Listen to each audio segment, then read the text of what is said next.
Okay, so the plan for today is to just continue on with chapter 5 to wrap up one last problem in section 5.1, kind of a pretty wide-ranging section talking about what is a discrete probability distribution and what is expected value and standard deviation. And then we should get through binomial distribution as well today. The plan for the next couple of classes, we have this kind of buffer day on Monday the 17th. So this coming Wednesday, so 2 days from today, we will we'll start and wrap up the Poisson distribution, kind of a similar idea to the binomial distribution. And then we'll start Bayes' theorem, which is really kind of a pretty significant shift in the way that we might view probability. So we're going to take about 2 days to cover Bayes' theorem, and we'll just kind of use the buffer day to spread this material out a little bit more, to take a little bit more time in Poisson, take a little bit more time in Bayes.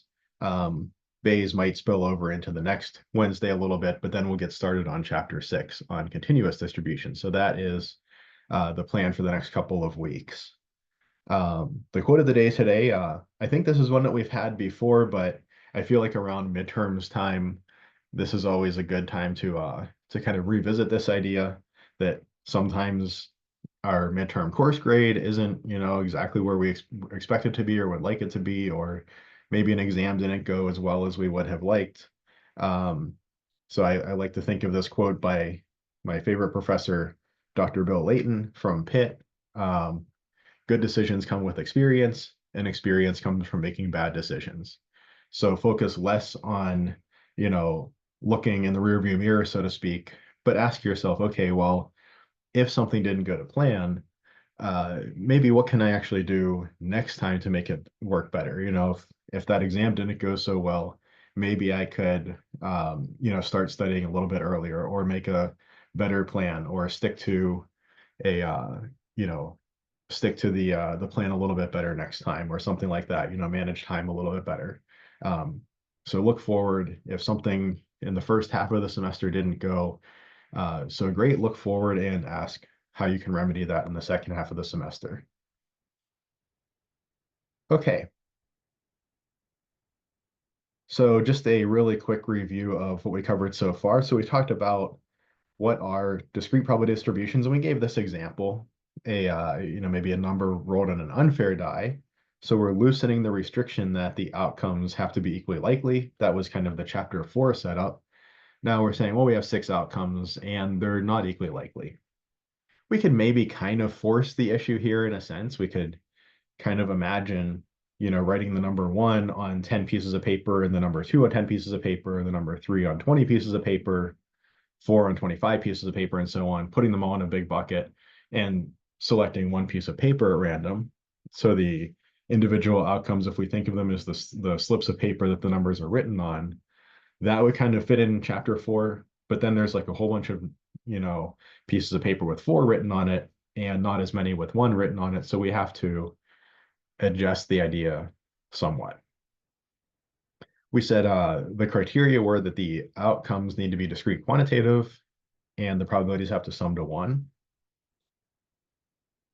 And we said the expected value, the mean of the distribution, we got by taking each outcome, multiplying it by its probability, and then adding those all together. And we talked about how that was kind of just the center of mass of the distribution in a manner of speaking. We also discussed the idea of variance and standard deviation. And we saw that we computed the variance by taking the expected value of x squared, where we take each of the outcomes, square them, and then do this kind of expected value expectation process up here, subtracting off the square of the mean of the distribution, and the standard deviation, as always, just the square root of the variance. That kind of gets the units back to something sensible. So that was a super quick recap crash course in what we did up to this point. And we have one last example before we move on to the next couple of topics. So consider an investment in a corporate bond. So a bond is essentially like a loan that you might make to a company. So it pays a 6% annual yield.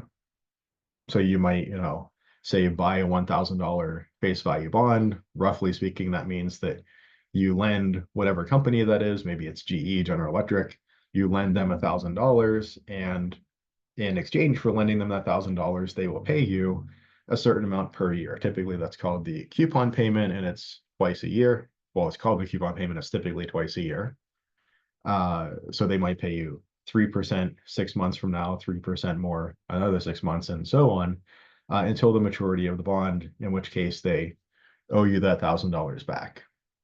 Now, of course, that's a promise to pay. You give GE this $1,000. I mean, GE is probably not going to go under, but if it was some sketchier corporation, there might be a chance that they aren't able to meet their financial obligations.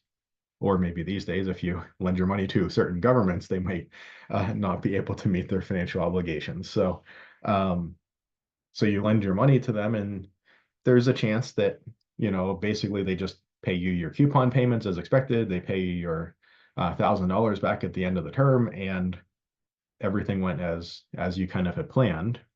There's a chance that roughly speaking, they go bankrupt, right?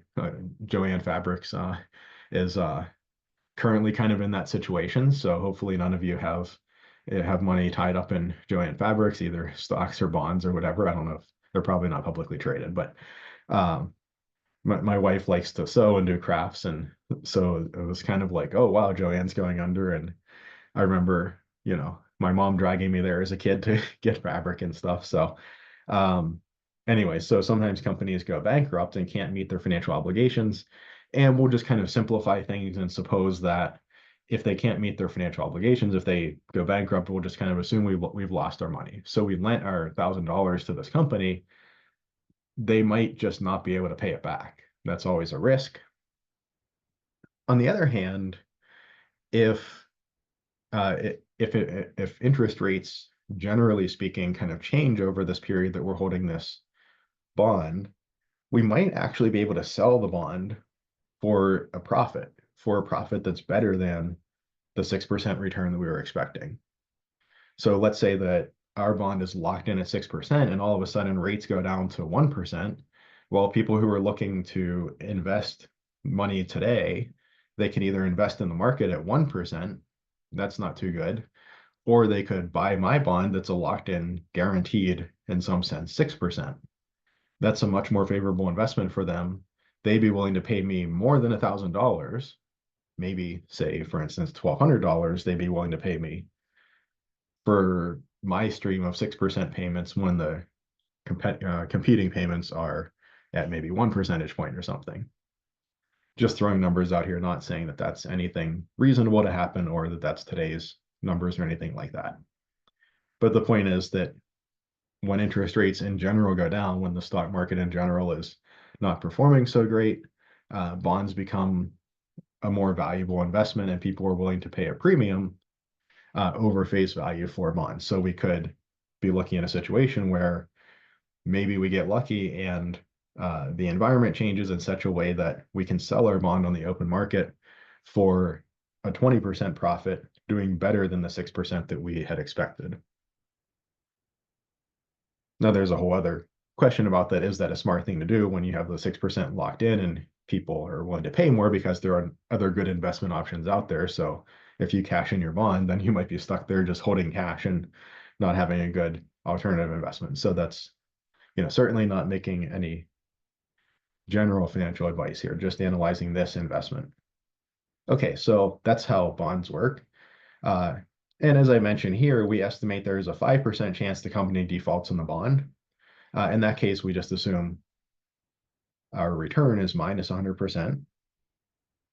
So we lose all of our money with 5% probability. We estimate that there's a 10% chance that we can make a nice profit, that the interest rate environment changes favorably for us.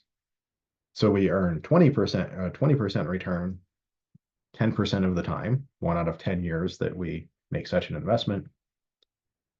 And in all other cases, we assume we earn the just standard 6% yield. So we have 5% of the probability taken up by the unfavorable situation, 10% taken up by the favorable situation, and the standard situation Remember, the probabilities have to add to 1 or 100%, so that's 85%. And we like to compute the expected return and standard deviation of returns for this investment. So this is our probability distribution here. And I'm going to use Excel for this. So we have a random variable X representing our percent return. And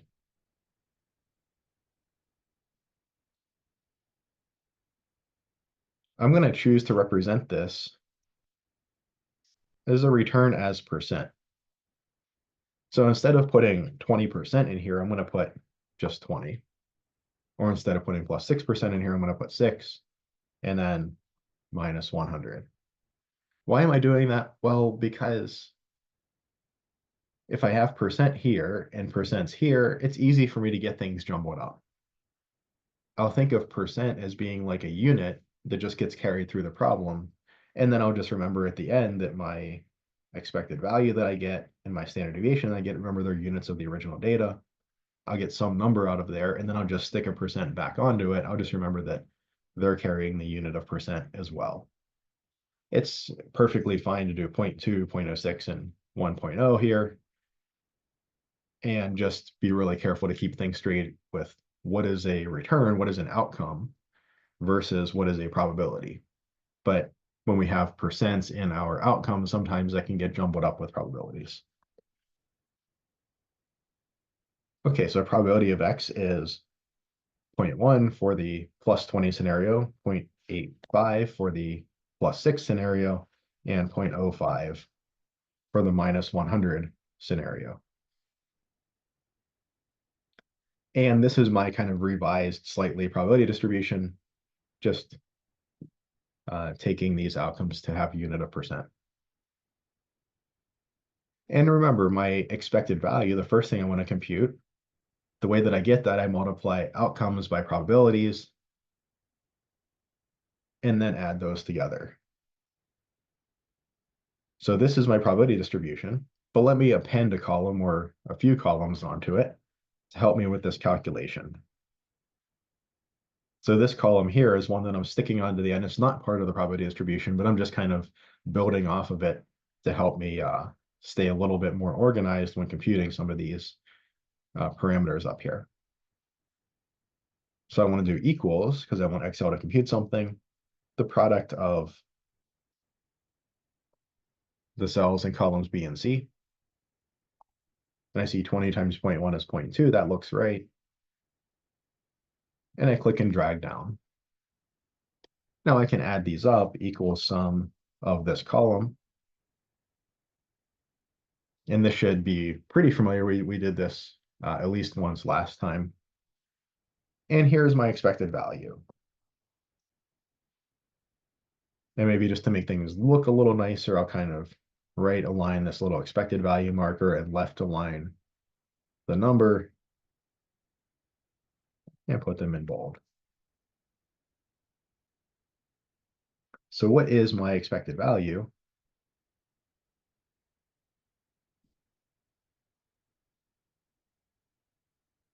My expected return is 2.1. And then remember that that is carrying the unit of percent. So 2.1 percentage points is my expected return. Now, I mean, in this scenario, I'm either going to, according to my assumption here, either going to make 20%, make 6%, or lose 100%. I'm never going to make exactly 2.1%. But what we're kind of saying is that if I bought, say, 100 such bonds, and then kind of averaged, some of them would be plus 20, some plus 6, some minus 100, and I average those all together, I'd expect that average to come out near 2.1%.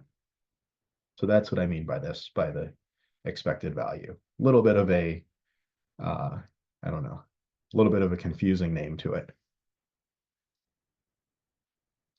Okay, now for the expected value, well, so for the variance, we're heading towards the standard deviation, we need to get the variance, which means we need to get the expected value of x squared.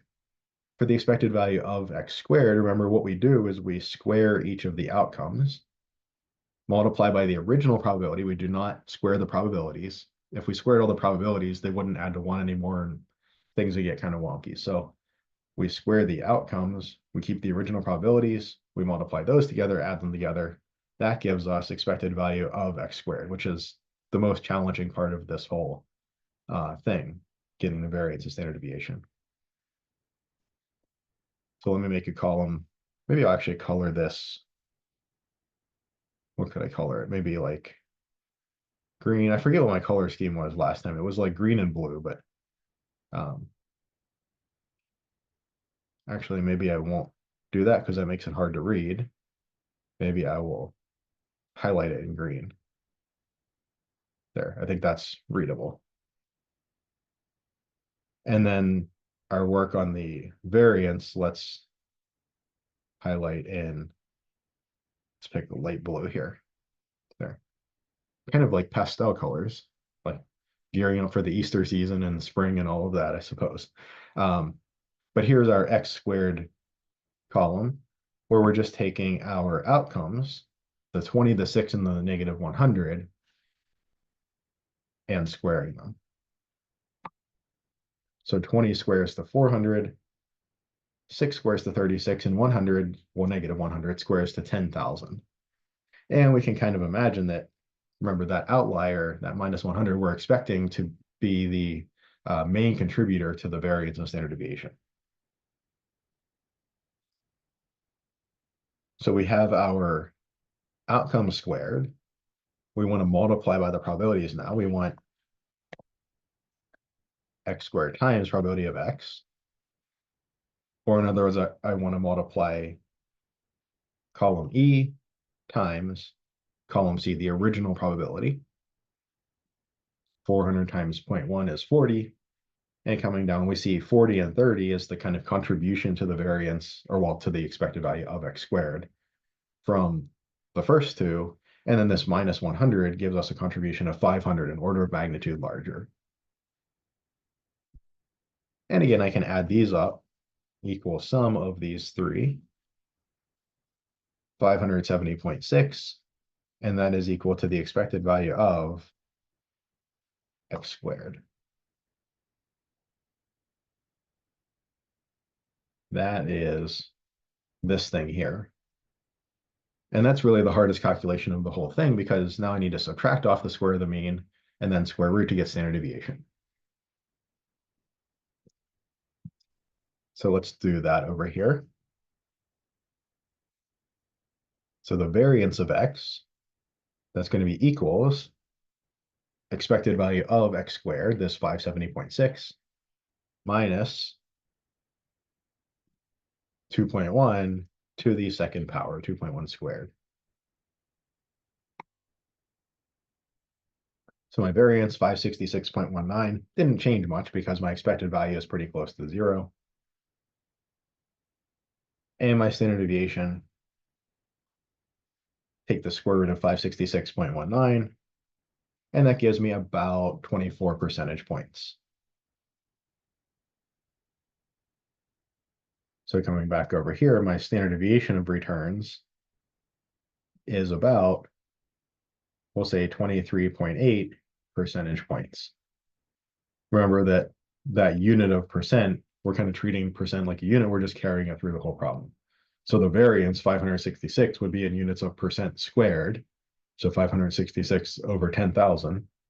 And my standard deviation, once I square root, I have 23.7%, 23.8%. Or that's 23.8 over 100. Do I like this investment? Probably not. To get only a 2% annual return on average, when taking into account the fact that the company might default some of the time, 24% percentage point standard deviation is probably way too high. Right? That's probably not a good trade-off. You're going to be able to find better investments than that. You're going to be able to find investments that will give a much higher return for this level of risk, or maybe more properly of volatility, or you'll be able to find much lower volatility investments that generate a similar return, much safer investments. So you can either pick a safer investment for this return, or find an investment with a better average return, to compensate you for taking this higher level of risk, accepting this higher volatility. So probably not the best investment. But what you might do is you might, if you were looking at investing in bonds, you might do this for, 20 or 30 bonds you're interested in and see which ones shake out what ways. I mean, certainly if you can find a bond that has a higher return, expected return, and a lower risk, that's kind of better on both fronts. Any questions from chapter 5? Well, not chapter 5, but 5.1. Feels like a whole chapter, but any questions from 5.1? Okay, let me switch my screen share around here a little bit. Okay.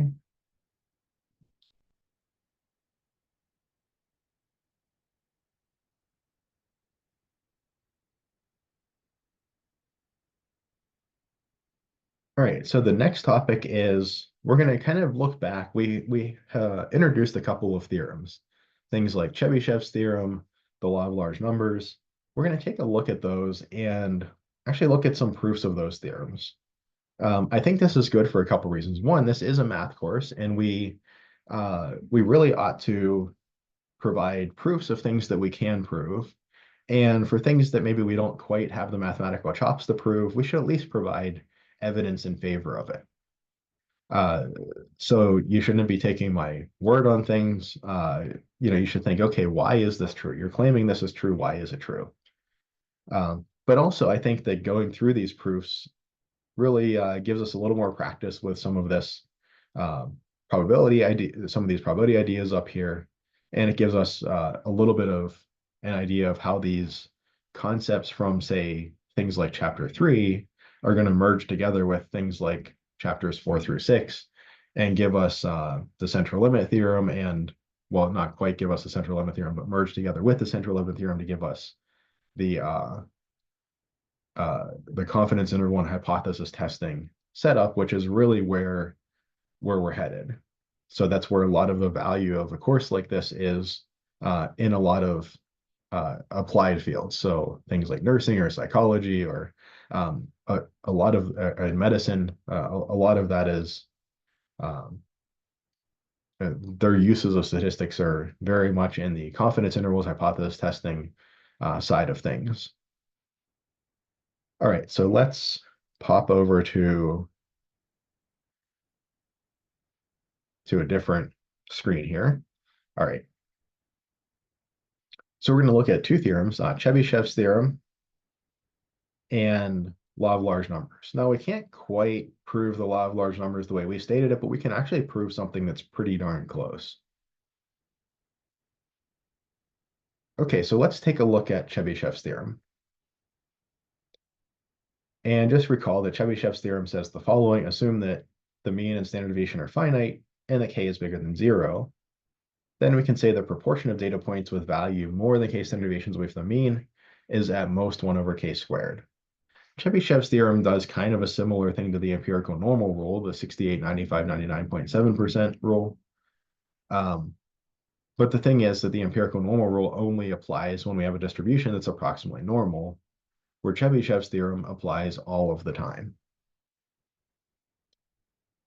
So now that we have some more notation built up, at the end of chapter 3, we didn't really have any of this discussion of probabilities and so on that we've discussed in chapters 4 and 5. We have a little bit of notation built up. We have a little bit more of an understanding of probabilities and so on. I think this is a good time to take a look over this proof. In our chapter 4 notation, we can express this kind of algebraically in this way. If we consider xi minus mu, that's a data point, the ith data point minus the mean. That's the distance the data point is away from the mean when we take the absolute values. So this inequality says, if I can select it, well, that's good enough. This inequality says the distance from the mean is at least k standard deviations, or in other words, the data point is at least k standard deviations away from the mean. we're asking what's the probability of that? In other words, if I have a sample of size n, where uh, each data point in that sample can be chosen with probability 1 over n, what's the probability that the data point that I choose is more than k-standard deviations away from the mean? And our claim is that that has to be less than or equal to 1 over k squared. That's the claim of Chebyshev's theorem. Alternatively, we could look at the complementary event, the probability that a given data point is within k-standard deviations of the mean ought to be bigger than 1 minus 1 over k squared. Okay, so let's take a look at the proof. Let's, as usual, assume that x1 through xn are ordered. So x2 is at least as big as x1, xn is at least as big as xn minus 1, and so on. We can split the data points into 3 classes. So let's kind of imagine a number line over here. And we have our xi's. We have like x1 and x2 and out to let's call it xj. And over here we have like xn, xn minus 1, and so on to xj plus m.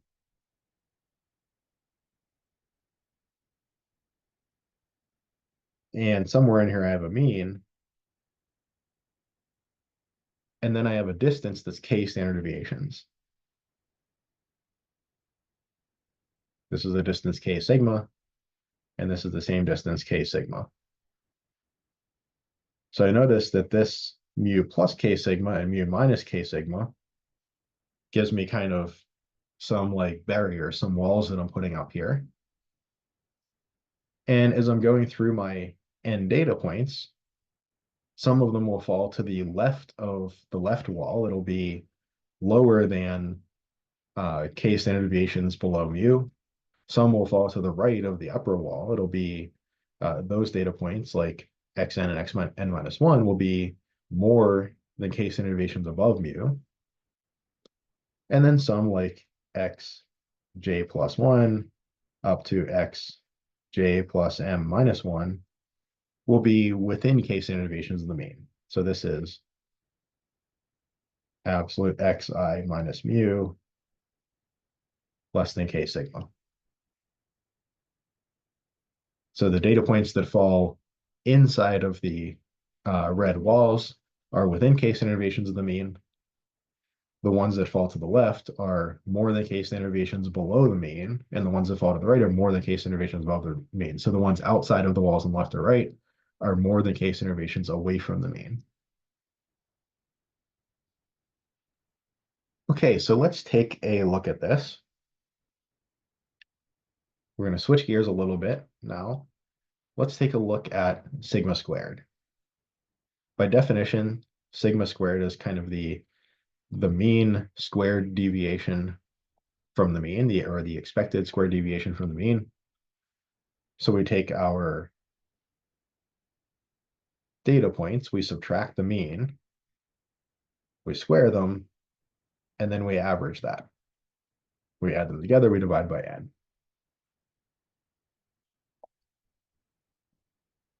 So that's just by definition what sigma squared was. Okay, now what happens if I only, instead of adding up these xi minus mu squareds for all of the data points, what happens if I say, okay, I'm running out of colors here, but what if I say, okay, look at these ones in the middle here, in between the red lines, and just get rid of those. Just forget about those ones. Here, I'm only choosing to add up xi minus mu squared for the data points that are out here and the ones that are out here. Those are the only ones that I'm keeping. I started out adding up n non-negative terms. I got rid of some non-negative terms. The only thing that could have happened by getting rid of some non-negative or usually positive things is that the sum goes down. So the sum might have stayed the same if all of these in the red X here were sitting exactly at the mean, or if any of them was even a little bit different than the mean, the sum will certainly have gone down.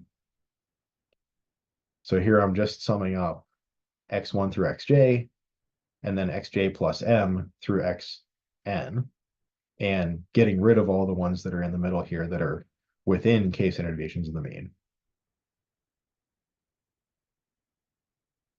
But now I can say, well, for any of these data points out here, say absolute x2 minus mu, the distance between, say, x2 and mu, that's got to be bigger than the distance basically between this wall and mu, between these 2 points. Since I'm only choosing to sum over data points that are outside of these red walls, each of these data points has to be at least k standard deviations away from the mean. So each xi minus mu essentially has to be bigger than k sigma in absolute value anyway. If I replace each one of those with k sigma, again, my sum has only possibly gotten smaller. Remember, I've gotten rid of all the ones that are in the middle, so none of those get bigger by moving them out to the walls because I got rid of all those. I'm just moving each of these data points that are outside the wall essentially into the wall. That's making their distance from mu smaller. So if I replace each of these xi minus mu squares with k sigma squared, well, then again, my sum can only have gotten smaller by making that change. It is important that I threw out the ones in the middle first, or I wouldn't be able to say this. I threw out the ones between the red walls first. Okay, so I have this, but then I realized that, well, this is just k squared sigma squared over n times the number of data points that are outside the walls, right? If I have like 3 of them over here and 3 of them over here, I'm just adding k sigma squared 3 times and then 3 more times. I'm just adding k sigma squared to itself the number of times that is the same as the number of data points that are more than k standard deviations from the mean. So I have the 1 over n that's just been kind of floating around in the front all along, just from the definition of sigma squared. That's where this over n comes from. The k squared sigma squared comes from this k sigma squared here, and then I'm multiplying by, well, I just accumulate 1 more k sigma squared for each data point that is more than k standard deviations from the mean. So I'm just multiplying by the number of those data points. But wait, I can rearrange things. I can combine together these 2 bits. Well, that looks awfully like a probability. The number of data points that satisfy a certain criterion divided by the total number of data points, hey, that's the probability of that criterion being satisfied. The number of data points with a value more than k standard deviations in the mean divided by my total sample size, my total number of data points, that's just the probability. Oops, that is just the probability. Can I select just this? There we go. That is just the probability that a given data point is more than k standard deviations from the mean. Now I do still have this kind of vestigial k squared sigma squared floating around in front. So I put the over n with that second kind of parenthetical statement here. That made the probability. I still have the k squared sigma squared floating around. But now notice what I have done. I've got sigma squared is greater than or equal to. Every time that I did an inequality, it went the same direction. So I've only gotten smaller and then smaller again and smaller still. If I had some inequalities that went one way and some that went the other way, I wouldn't really be able to say anything. But since they all are going the same direction, I know that sigma squared has to be bigger than or equal to this thing here, k squared sigma squared probability, that were more than k standard deviations from the mean. But wait, now I can just divide through by k squared sigma squared, and I see that the probability that I'm more than k standard deviations from the mean has to be less than or equal to 1 over k squared sigma squared.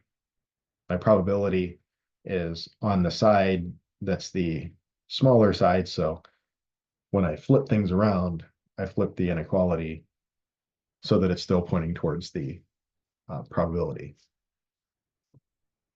And that is exactly what Chebyshev claimed.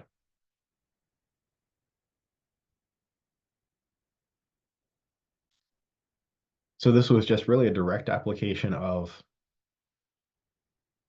our definition for the variance,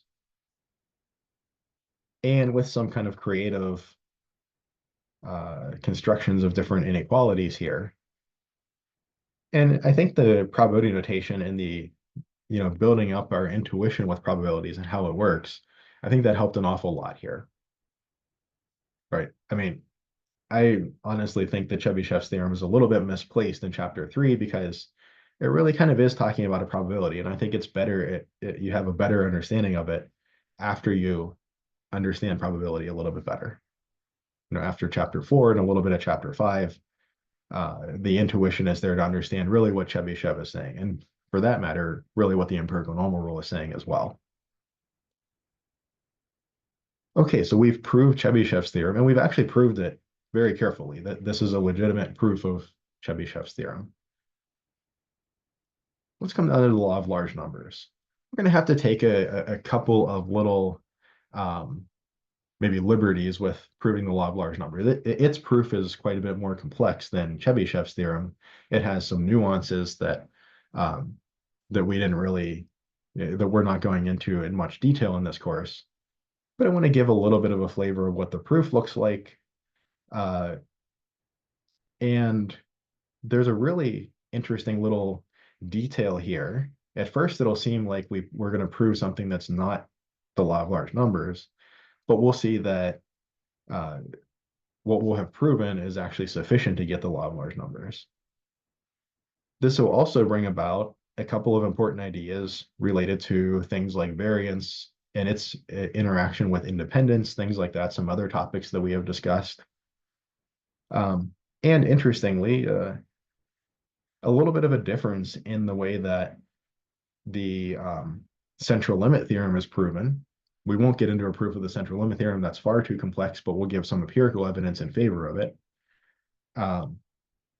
But there's kind of a different way that the central limit theorem is proven versus the way that the law of large numbers can be proven.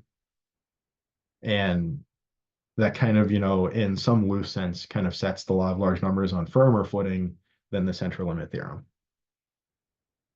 Okay, so let's work our way towards somewhat of a proof, maybe a sketch of a proof of the law of large numbers. This will be pretty detailed and pretty accurate, but there are a few little holes that you could say, well, you weren't, extremely precise at that point or that point.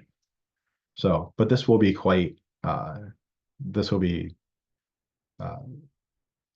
certainly far more than enough for you to get the general thrust of the proof.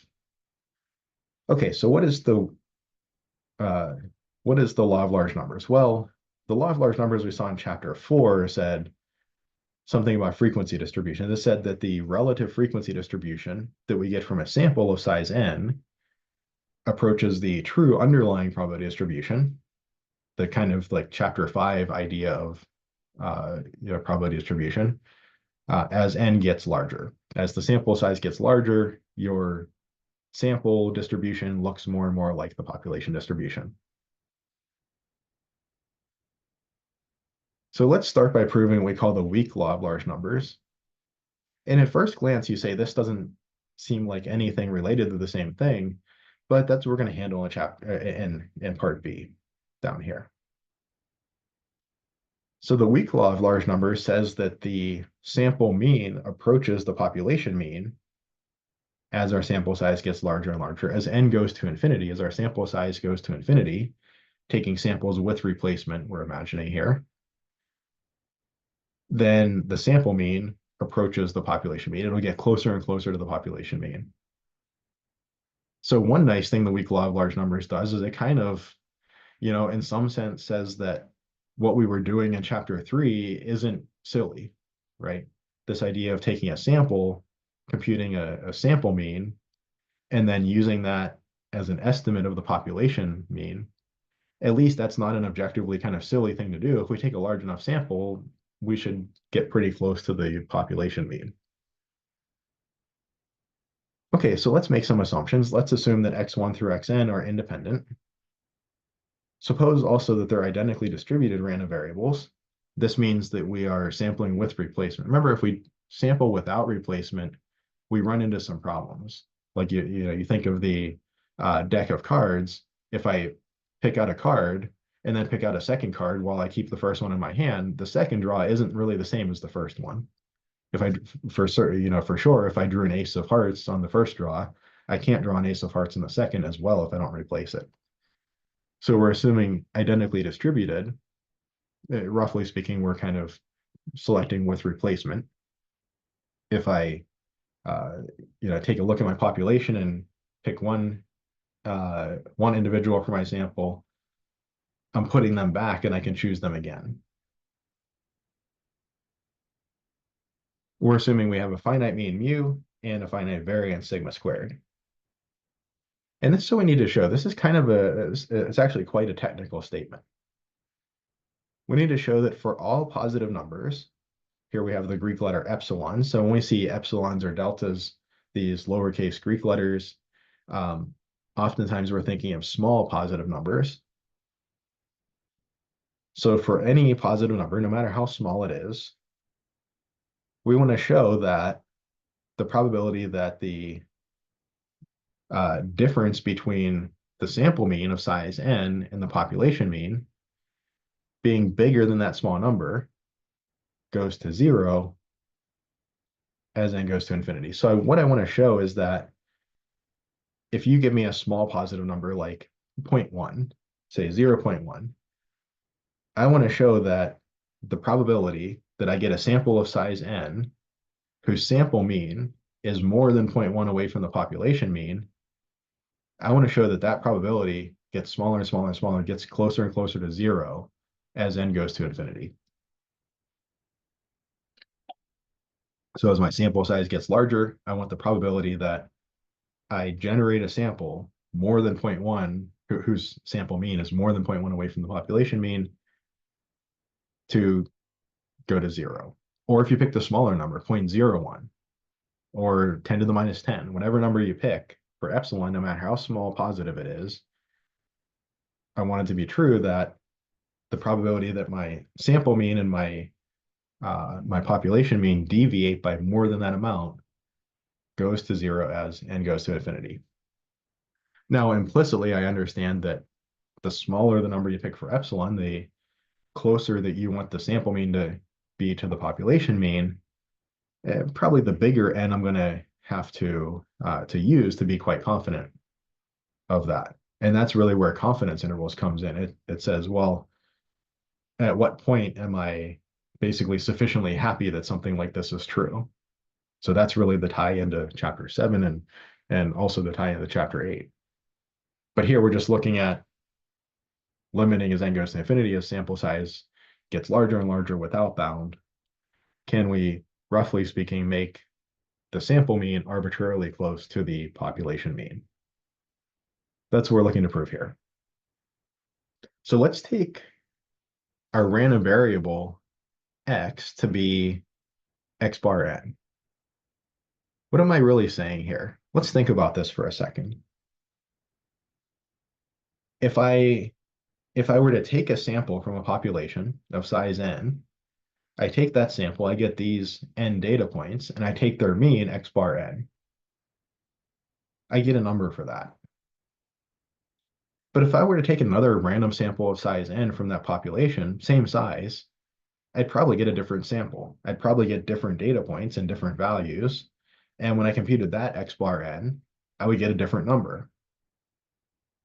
On repeated performances of this experiment, taking a sample of size n from the population and computing x bar, I get different outcomes. I get different numbers. That sounds a lot like a random variable, doesn't it? I have a probability experiment. I take a random sample, I get those numbers, I compute x bar, and that's the number I get. Very similar to saying I pick up a die, I roll it, and number 1 through 6 comes up. That's the number I get. And on a different roll of the die, I'll probably get a different number. The same way that on a different sampling, I'll probably get a different x bar. X bar n is actually a random variable. Our idea from chapter 3, where we said, here's a data set, compute x bar. Given the data set, x bar is determined.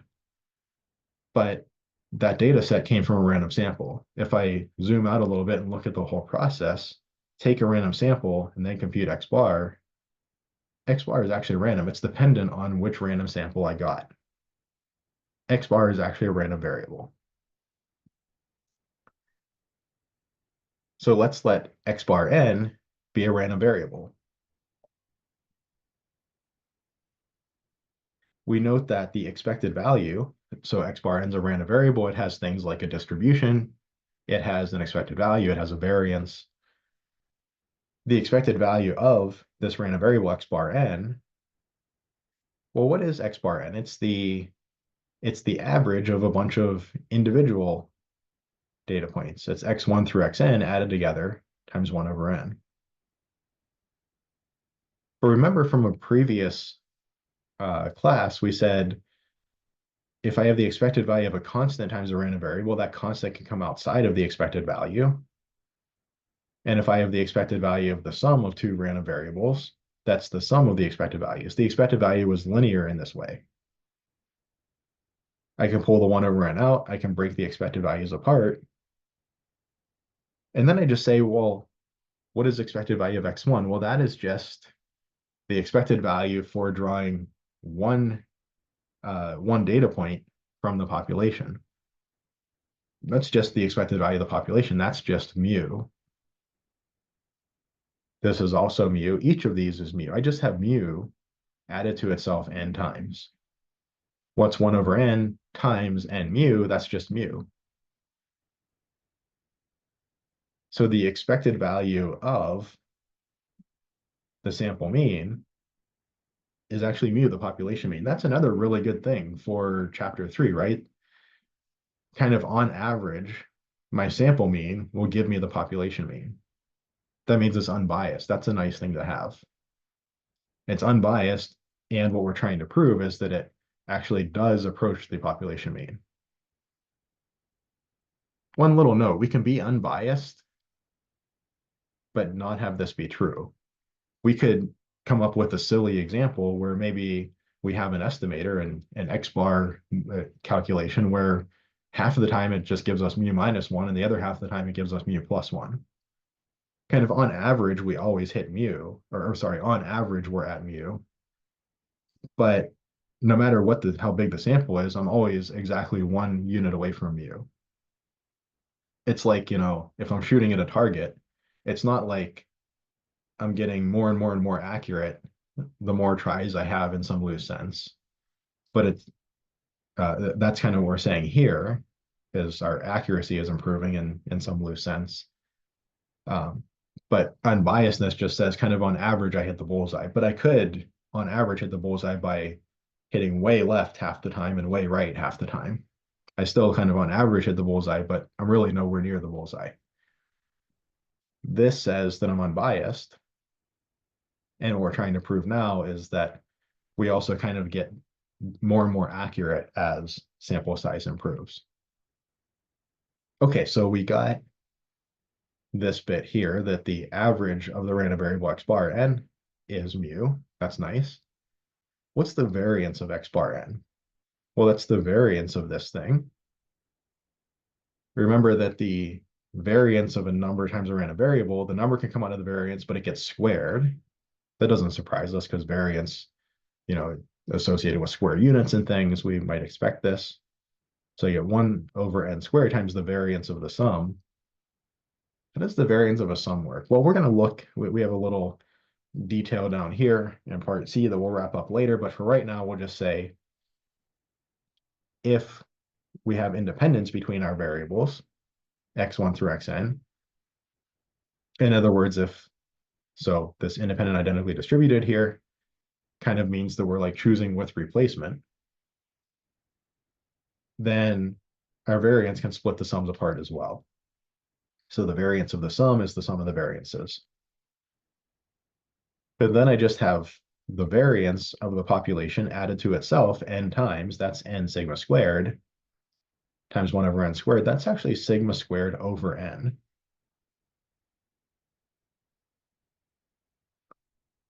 So my n's perfectly canceled out in the expected value, but in my variance, I get sigma squared over n. Qualitatively, what is happening here? As n gets larger, as my sample size gets larger, my kind of average aim, so to speak, doesn't get any better or worse.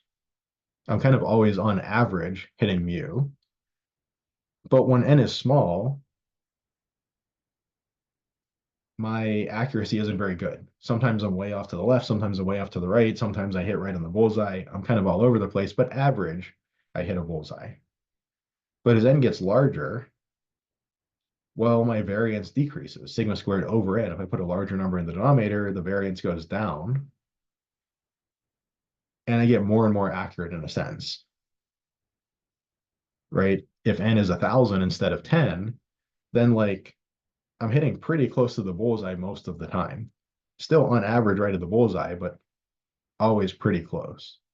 If n is 1,000,000, I'm always very close to the bullseye, almost always.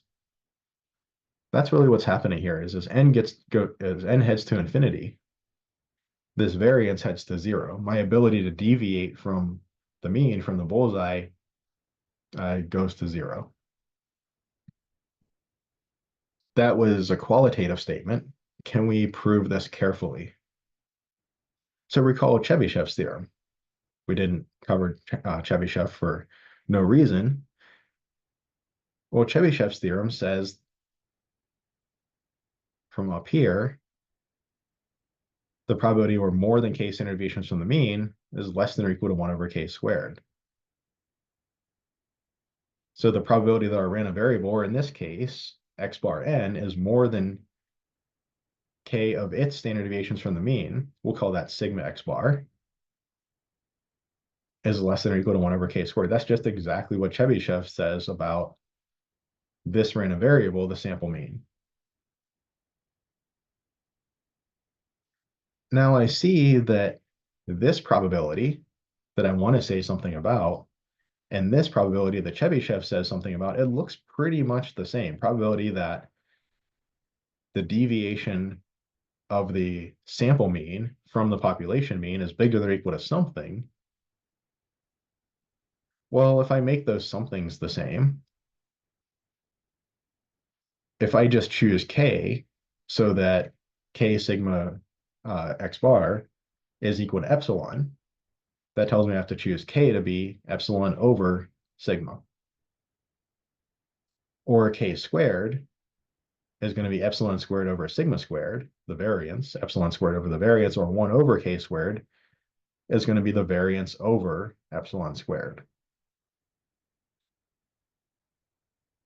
Or 1 over k squared is going to be sigma squared over n epsilon squared.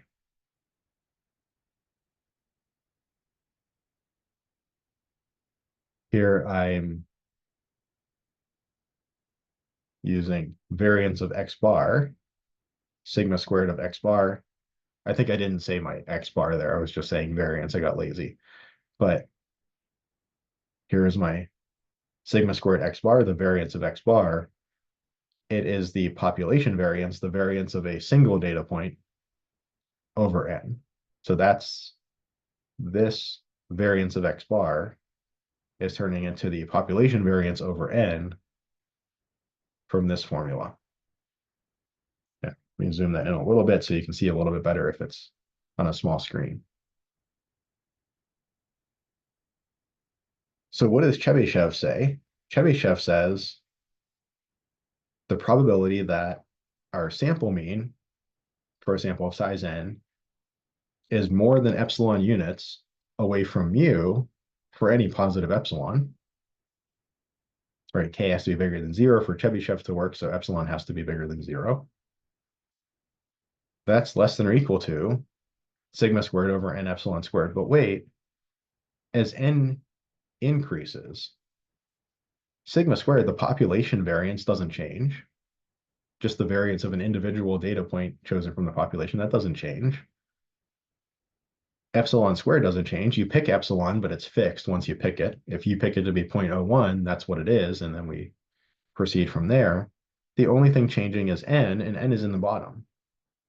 If n is in the denominator and it gets bigger, that drags the whole fraction to 0. And that's exactly what we want. So we have shown that as sample size goes to infinity, our sample mean approaches the population mean. So we have unbiasedness and we have this kind of consistency, this limiting property. We kind of, on average, always hit the bullseye, and for bigger and bigger samples, we get more and more accurate. We deviate from the bullseye by less and less for bigger and bigger samples. Okay, there's a few details to clean up here. So this is really the crux of the proof. A few details to clean up. The first is maybe more of a big detail, more of a big deal. So you look at this and you say, wait, the law of large numbers that we presented in chapter 4 said something about overall frequency distributions. This only says something about the mean. How do I know that it's not like, my sample mean might be going to the population mean, but my sample frequency distribution might be doing all kinds of crazy stuff? It turns out that we can prove this more full law of large numbers. Sometimes this is called the Erdos law of large numbers, named after Paul Erdos. Turns out that we can essentially prove this as a special case of this one with the means. It's really strange because it seems like the means should be a special case. It should be like the frequency distributions converge and therefore their means converge. But it's actually kind of the other way around. It's like the means converge, so therefore the frequency distributions must converge. So how do we prove this? Well, we have to take a look at our frequency distributions and think of each of these classes as events. Right? If I think back to chapter 2, when I was constructing frequency distributions, I would look at, I would put some classes down here, class A, B, C, D, whatever. And then I'd have a certain number or maybe a certain relative frequency that fell within each of those classes. Well, really, those classes were events. Class A was the event. A randomly chosen data point falls into class A. So consider an event E. And note that for each xi, for each data point in our sample, either xi is in the event, it does satisfy the criteria of the event, or it does not. Let's construct a new random variable we'll call yi. This will be associated with each of our sample data points. So our sample data point might be, this person prefers Coke, and we ask, does this person prefer Dr. Pepper? So their data point is Coke. They are not in the event prefers Dr. Pepper, so they are 0. They're not in that event.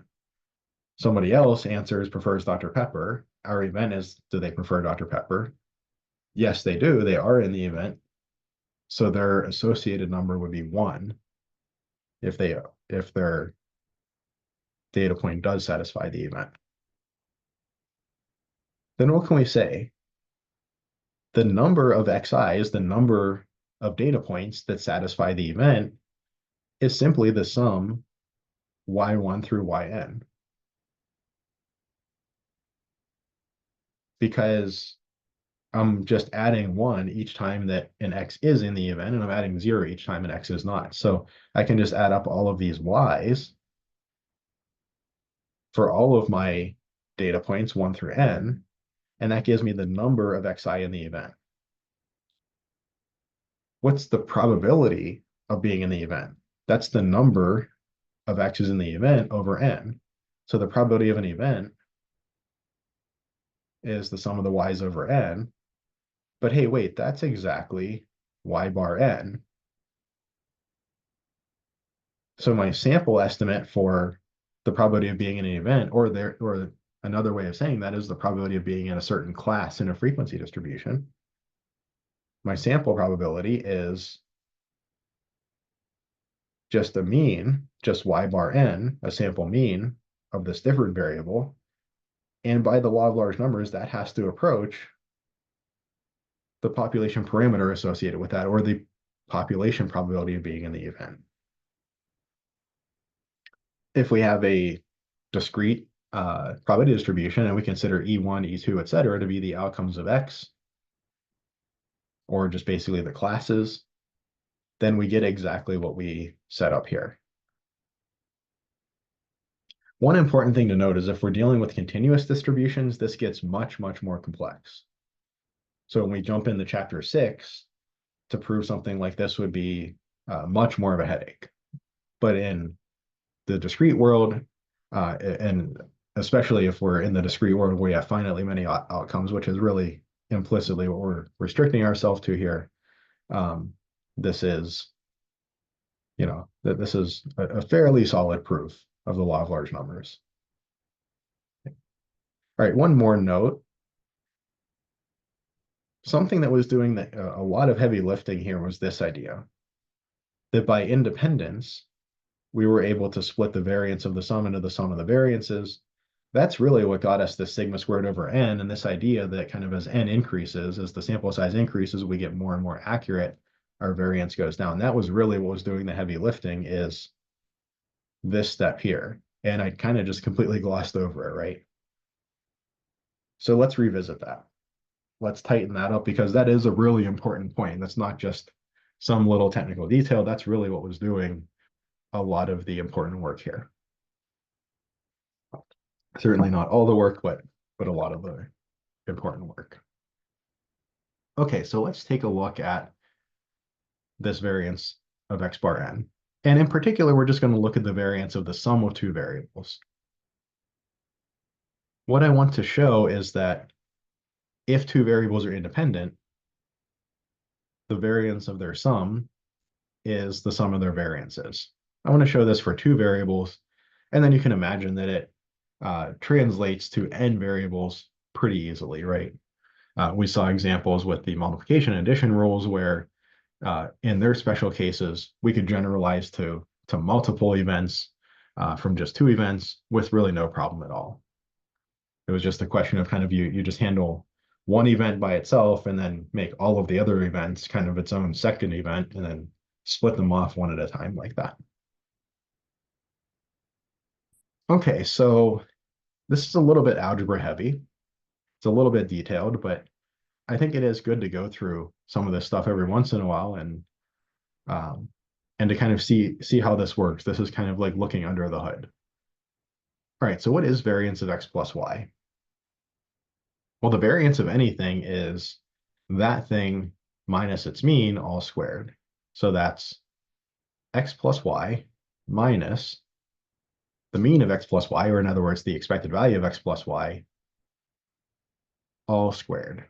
So this whole thing here, why did it do that? OneNote is trying to be too helpful. So this whole thing is getting squared. X plus y minus expected value of x plus y. But maybe I could rearrange some things. I know that expected value of x plus y is just expected value of x plus expected value of y. And maybe I'll just call those mu x and mu y. So this is really x plus y minus mu x plus mu y. Or that's just x minus mu x plus y minus mu y. Don't forget to distribute that negative to both. That's still all getting squared.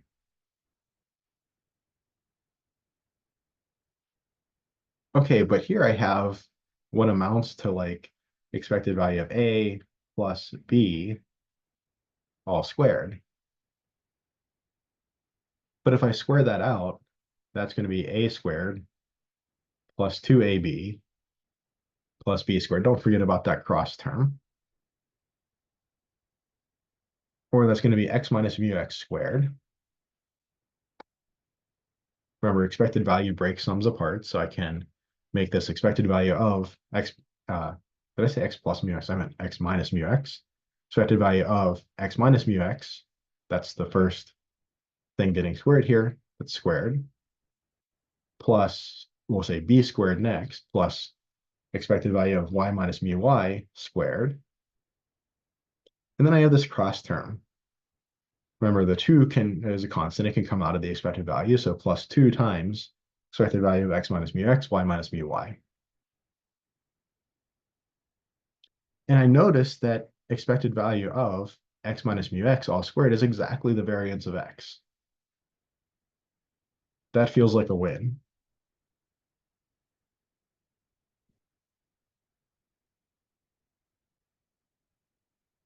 I also noticed that expected value of y minus mu y squared,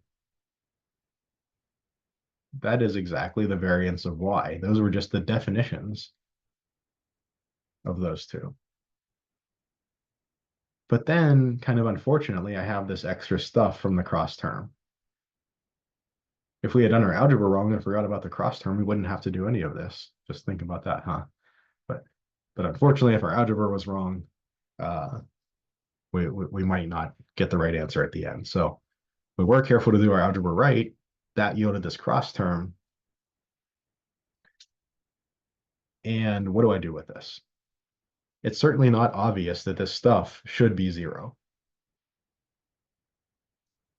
So our claim amounts to the variance of the sum equals the sum of the variances, this bit here, kind of if and only if the stuff is 0.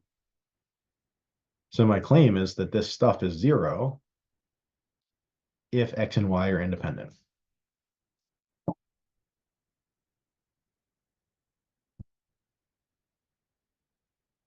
Now I can do a little more manipulation here. I can actually multiply these out using maybe the FOIL method, and I get expected value of x times y minus expected value of x mu y minus mu x expected value of y plus mu x mu y. And I actually noticed that expected value of x is mu x. So this is a minus mu x mu y. Expected value of y is mu y. This is another minus mu x mu y. And then I have plus 1. So I have minus 2 of these things plus 1 of them. I net out to just minus a single mu x mu y.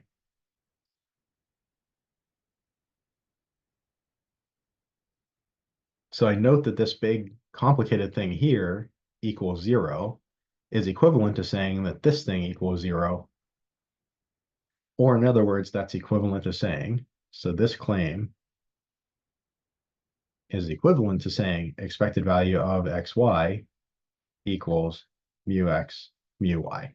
If we can show that, we're done. And to take a zoomed out overview of what's next, expected value of xy equals mu x mu y. That's what we're trying to get down to. Okay. What is the expected value of x times y?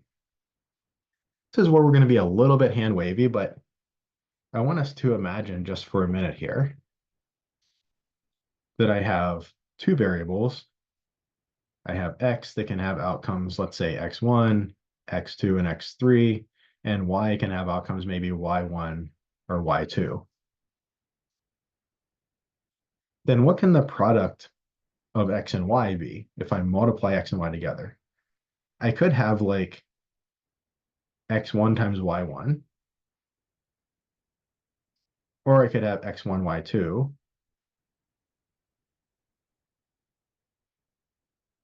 or I could have x2, y1, or x2, y2, or I could have x3, y1, and I need a bit more room, or I could have x3, y2. So there's kind of like 3 times 2 different possibilities for the product x times y.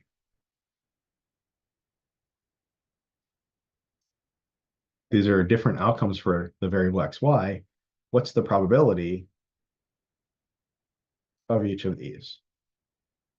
Well, this would be like the probability that x equals x1 and y equals y1. The variable x, I rolled that die, so to speak, and I got x1, not x2 or x3.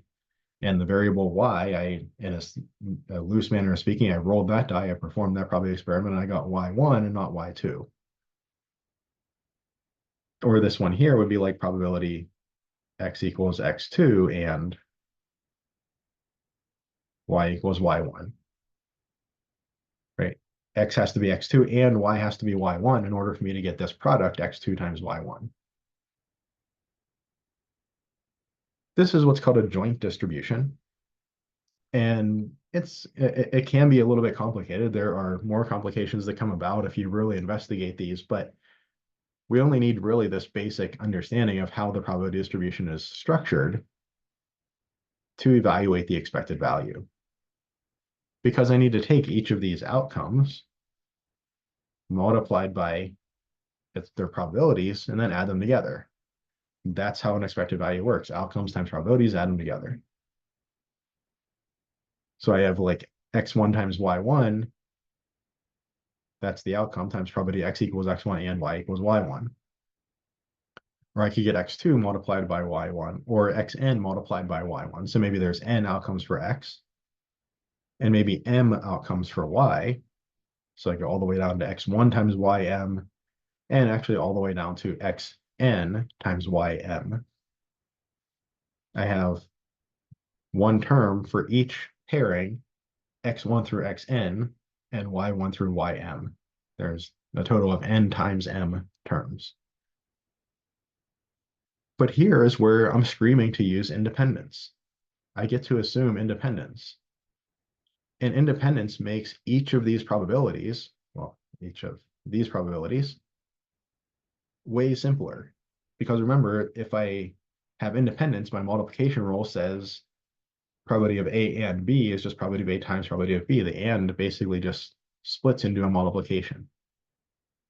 So that's just x1 times y1 times probability x equals x1 times probability of y equals y1. My probability splits up this way.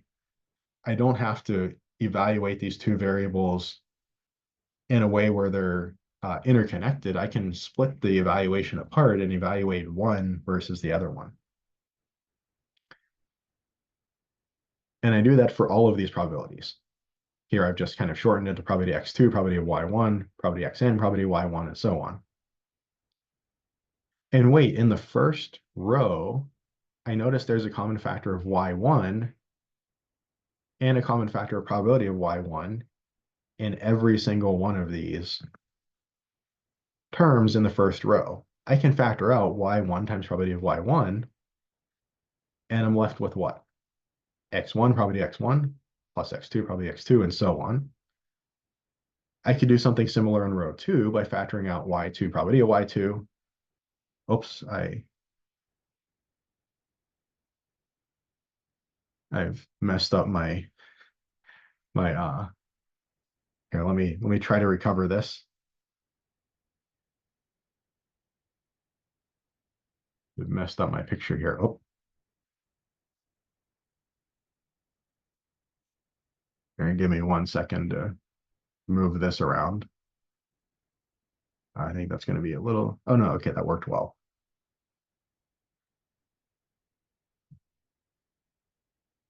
fingers crossed that this will work. Okay. All right. Almost a catastrophe, but not quite. All right. So where was I? Let me rearrange these a little bit.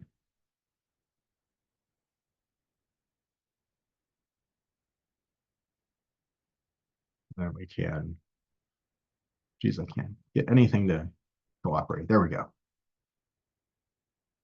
All right. Forgot that I had that written down there. I usually try to screen cap these and put them in here as little pictures, but this was just written in and didn't take that step. So, all right. So, yeah, back up here, get rid of that dot. That's going to annoy me. So I can factor out a y1 probability of y1 from the first line, y2 probability of y2 from the second line, and so on out all the way down through ym, probability of ym from the last line. And wait, I recognize this bit in brackets here in the first line. That's just expected value of x. That's just each of the x outcomes multiplied by its probability added together. That's exactly expected value of x. And that same thing is in the second line, another expected value of x. And the same thing is in each line. There's an expected value of x in each one of these lines now.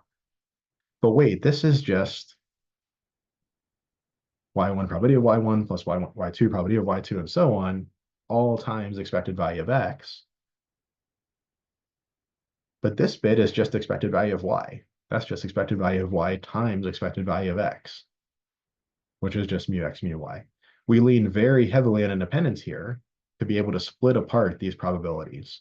And that's what made all of this factoring work out. If we didn't have independence here, these probabilities would remain tightly coupled between x and y. I couldn't split the x influence away from the y influence on the probabilities.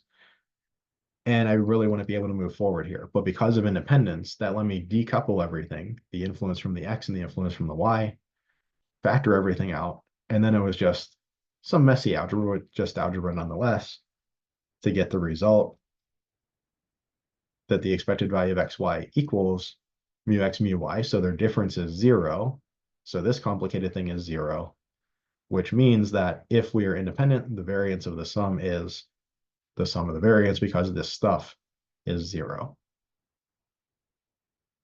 And that fills in what I think is really the only remaining big gap in part A here. That the variance of the sum is the sum of the variances, provided that we assume independence, which we are here.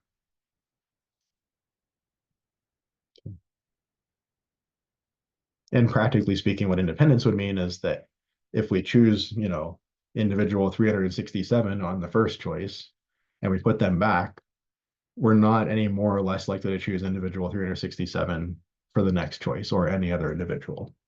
So our drawings from the population to generate our sample are independent from one draw to the next, which I think is basically an assumption that we have anyway, right? That's an assumption that we have just when taking a sample, even back in chapter 3.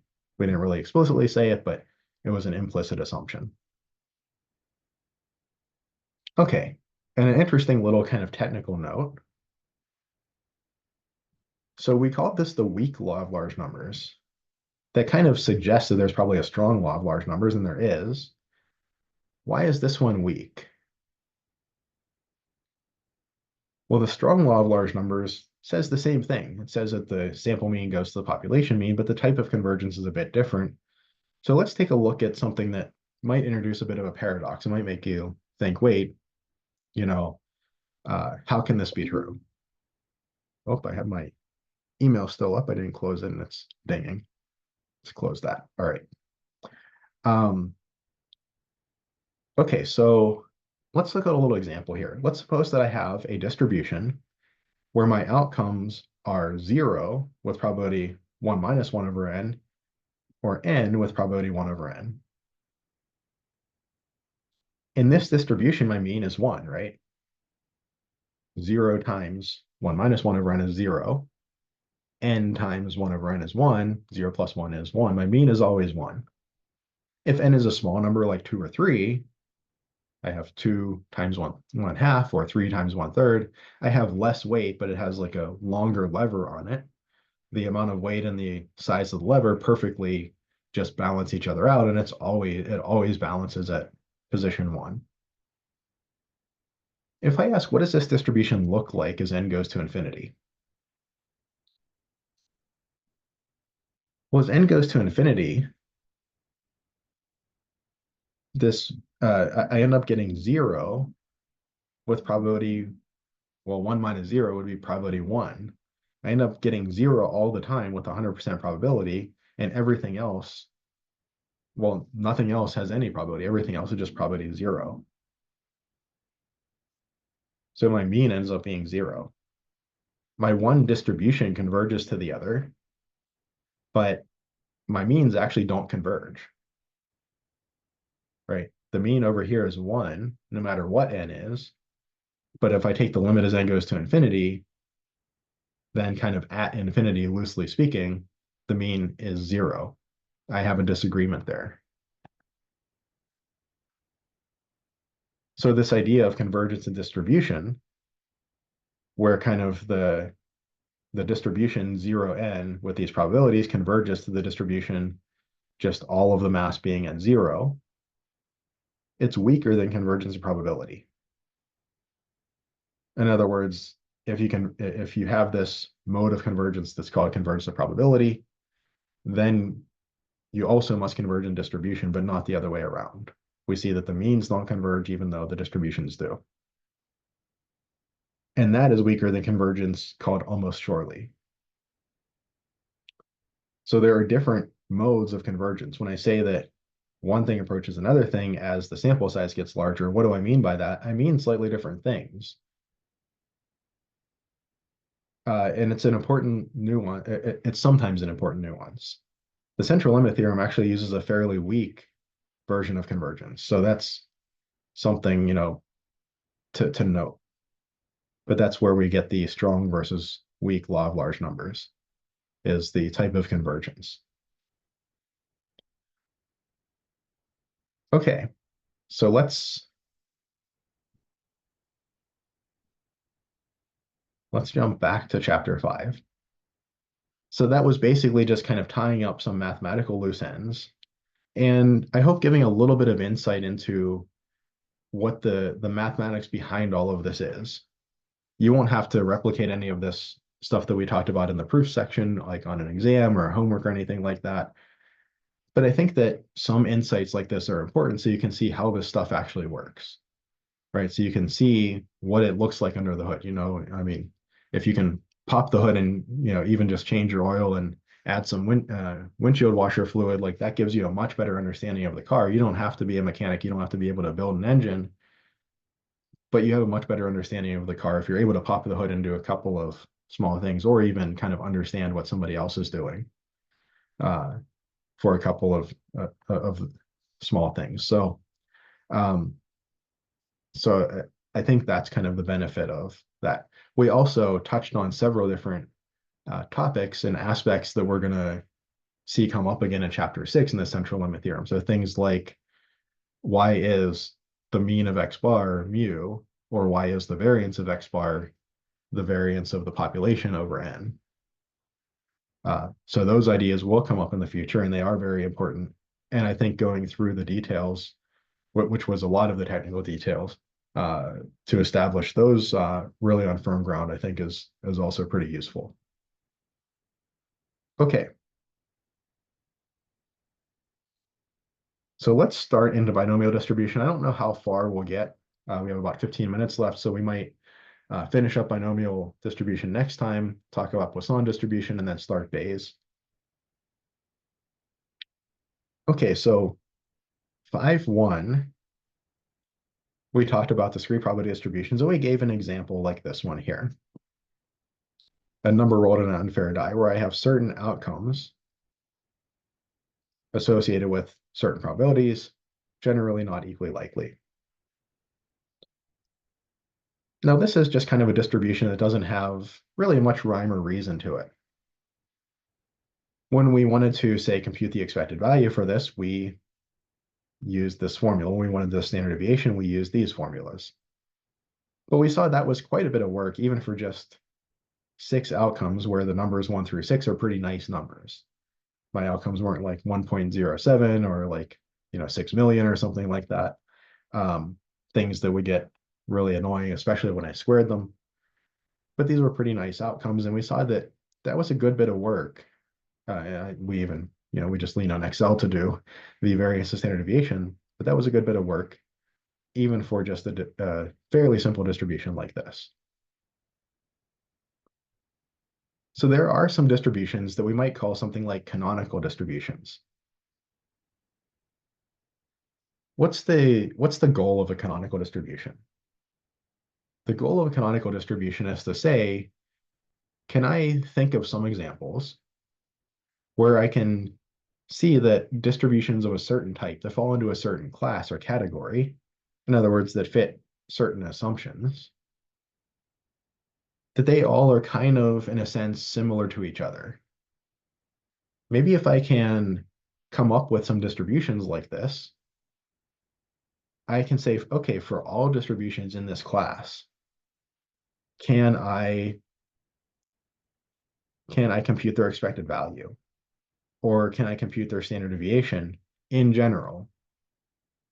And then can I just tell you that, okay, if you recognize a situation as a setup for, say, a binomial distribution, then you can just apply these formulas. You don't need to go back to the basics and compute expected value from the basic formula, or you don't have to compute standard deviation from the basic formula. You could just use some formulas that we develop, say, for the binomial distribution or for the Poisson distribution, or maybe in chapter 6 for the normal distribution. Now, to make our canonical distributions fairly useful, we tend to introduce parameters. So I want to be able to, for instance, maybe change the probability of an event occurring so that my kind of schema can fit a lot of different scenarios. So for instance, a binomial distribution has 2 parameters, n and p. What is a binomial distribution? Well, it's really any distribution that satisfies these 4 assumptions. I suppose also implicitly the assumption that it is a probability distribution, but the assumption that, one, we have a fixed number of trials that we call n. So if we're thinking of like flipping a coin 10 times and counting the number of heads, okay, we have 10 coin flips, that's fixed. If I'm thinking of a scenario like flip a coin until you get a heads, well, that doesn't have a fixed number of trials. I might flip once and get a heads, maybe I'm lucky, or I might flip 99 tails in a row and get heads on the 100th trial. There's different amounts of flips. That wouldn't satisfy assumption 1. But a fixed number of trials is the first assumption, and we call that number of trials n. That's the meaning of one of our parameters. The second assumption is that each outcome results in one of two, or sorry, each trial results in one of 2 outcomes, success or failure. In other words, we have some event and we're either in the event or out of the event. This doesn't necessarily have to be something like a coin flip. It could be like a die roll, right? I roll a die, I get a number 1 through 6, and maybe my event is like I got an even number, or maybe my event is like I rolled a 5. So I could either successfully roll a 5 or I could fail to roll a 5, meaning I got 1, 2, 3, 4, or 6. So I can have 2 outcomes per trial, and this isn't as restrictive as it might at first seem. Third, independence between trials.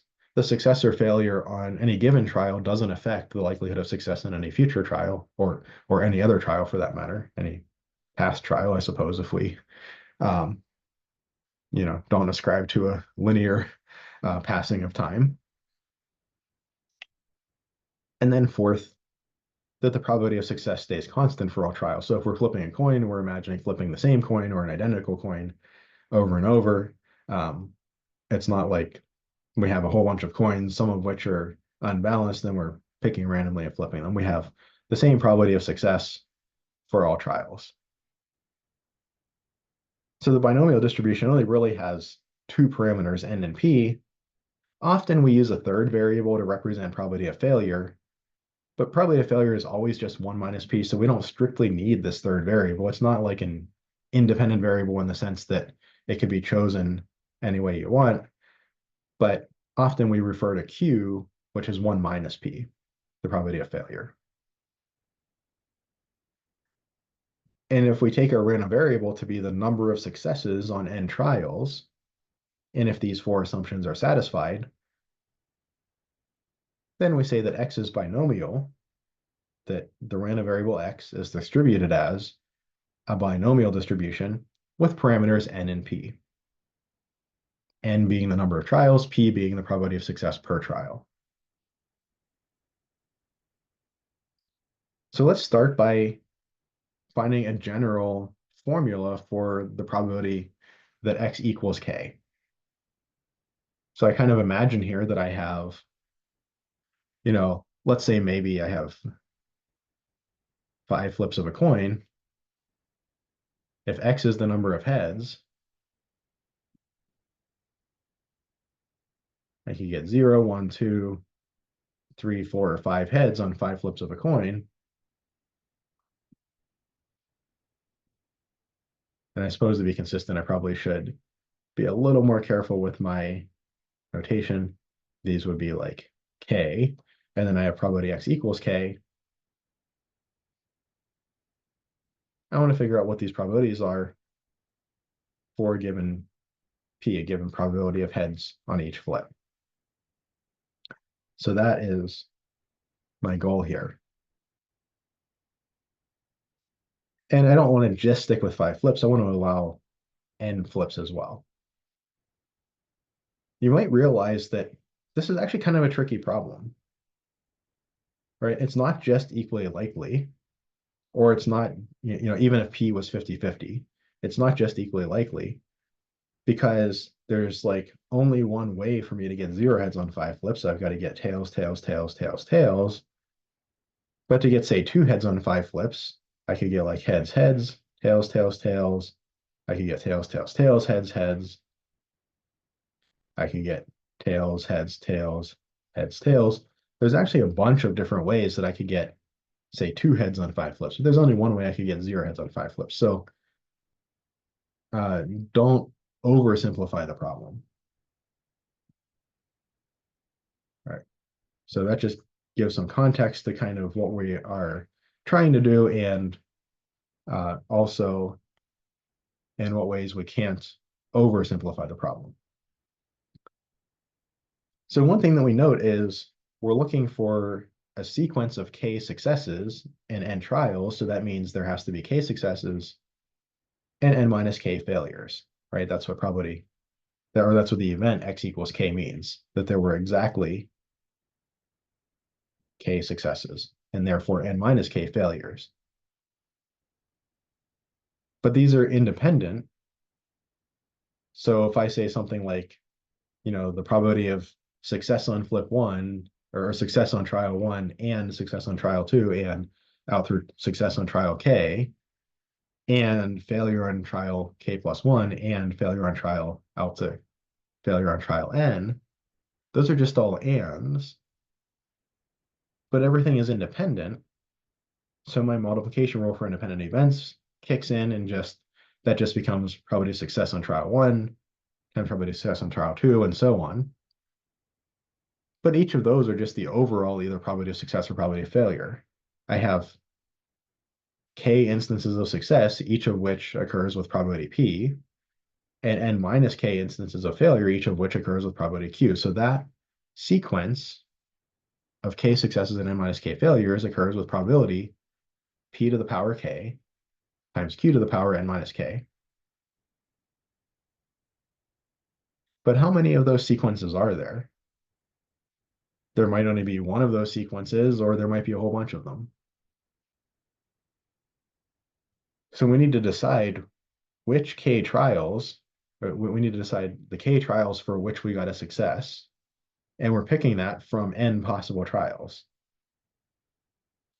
We're picking without replacement because if we're saying I got a success on flip one or trial one, I can't then assign my second success to trial one. I've kind of used up trial one. So we're picking without replacement. And order does not matter. It doesn't matter which order I assign the successes in. If I have success on trial 1, 2, 3 and failure on trial 4, 5, 6, it doesn't matter how I originally allocated those successes. Whether trial 1 got success before trial 2, which got it before 3, or whether I attributed success to trial 3 and then 2 and then 1. Doesn't matter. It's still the same sequence. Well, that's a combination. Picking without replacement, order doesn't matter. The unique number of sequences is n choose k from back in chapter 4. And each one of them is occurring with probability p to the k, q to the n minus k.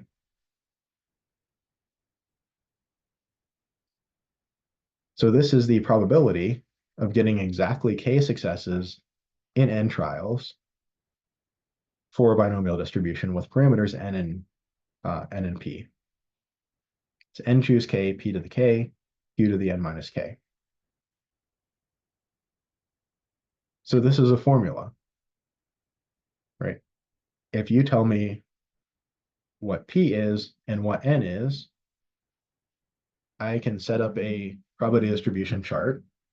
I can let my outcomes range from 0 up to n, and then I can just use this formula by plugging in, well, n and p. From p, I get q, and then I just go down my table when k is 0, plug in k equals 0, evaluate this formula, get a number for this probability. When k is 1, plug in k equals 1, get a number for the next probability, and so on. So I don't have to redo this whole process with the multiplication rule for independent events and all of that every time I approach a binomial distribution setup to compute the probability distribution. I have a formula. I have a nice closed form formula that I can just use to generate the probabilities for this distribution whenever I need them.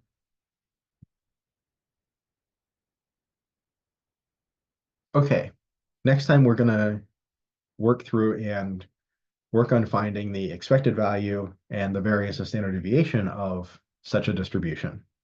We'll see that again, these are functions of just n and p, keeping in mind that q is just 1 minus p. So after our discussion next time, we'll be able to, if we recognize setup as a binomial type of situation, if we figure out what are n and p, we'll be able to find any probability we want with a formula, and we'll be able to compute the expected value of standard deviation with just formulas. We won't have to do all of this from first principles and do a big chart and all of this. We'll just be able to plug n, p, and maybe q or 1 minus p into a formula and get our answers. So that's the benefit of a canonical distribution. The cost, of course, of a canonical distribution is that not everything fits into a binomial distribution. So we can't apply this to like this situation. This one we just have to do by first principles. Okay, let me stop the recording.